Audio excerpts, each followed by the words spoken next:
Thank you, Deputy President. Today I add my voice to this condolence motion for the 15 people who were murdered in an anti-Semitic act of terror on 14 December at Bondi Beach.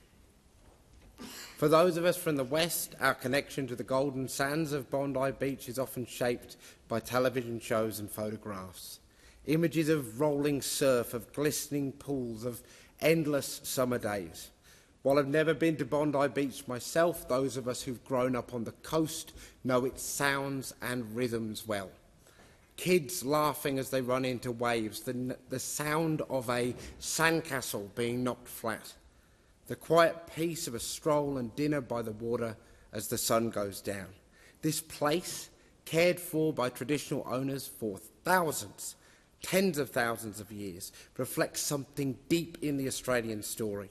A promise of belonging, of freedom, of shared space that is meant to be safe for everyone.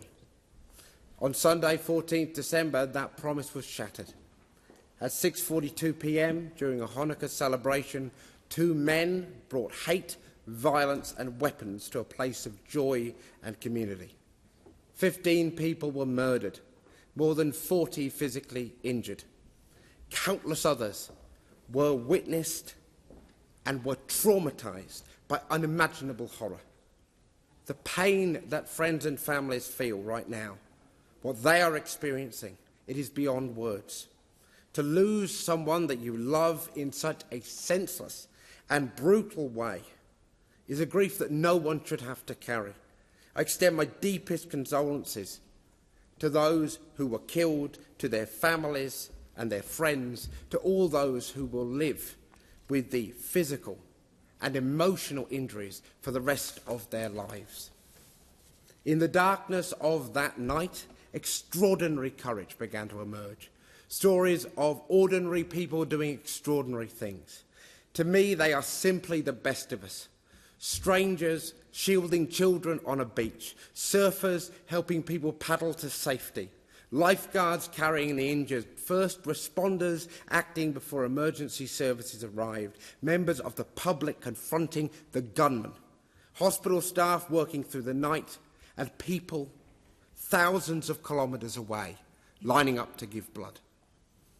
I watched this horrific anti-Semitic attack unfold on my phone, as so many across our country did, with shock and grief and disbelief. This hatred does not belong here. It does not belong in our streets, it does not belong on our beaches, in our schools, in our places of worship. Violence is never acceptable, especially when it is directed at people because of who they are and what they believe. That day, the fabric of our community was torn. Trauma and grief affect us all differently. Some feel anger, some afraid, some numb, some withdrawn.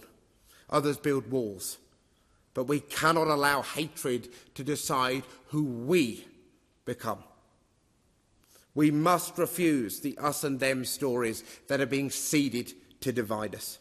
In the face of hate, we must choose love. In the face of violence, we must choose peace. In the face of fear, we must choose connection.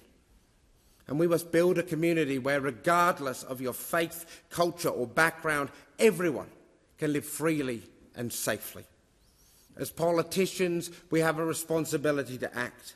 We must strengthen laws so that what had happened on Sunday, 14th December, can never happen again.